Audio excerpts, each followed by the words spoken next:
सीना नदी ही महाराष्ट्रातील अहमदनगर, धाराशिव व सोलापूर या जिल्ह्यातील एक नदी आहे. अहमदनगर शहरापासून दक्षिणेकडे किमान 16 किलोमीटर अंतरावर सीना नदीकाठी नगर तालुक्यातील दहिगाव हे गाव आहे. या ठिकाणी श्री राम मंदिर आहे व ते पुरातन काळातील असल्याचे सांगितले जाते. मंडळी, या मंदिराचे बांधकाम हेमाडपंत पद्धतीचे असल्याचे सांगितले जाते. हे मंदिर अहिल्याबाई होळकर यांनी बांधलेले आहे असा पुरावा आहे.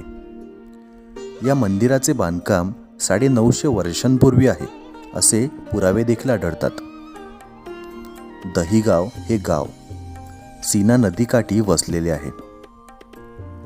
सीना नदी ही अहमदनगर शहराच्या बाजूला उत्तरेकडून दक्षिणेकडे वाहत आहे.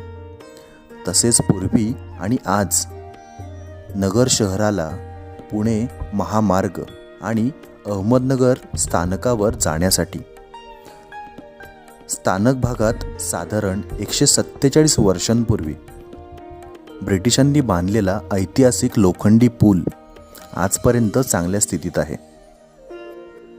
विशेष म्हणजे या पुलाचे लोखंड अजूनही गंजलेले नाही, हे विशेष आहे.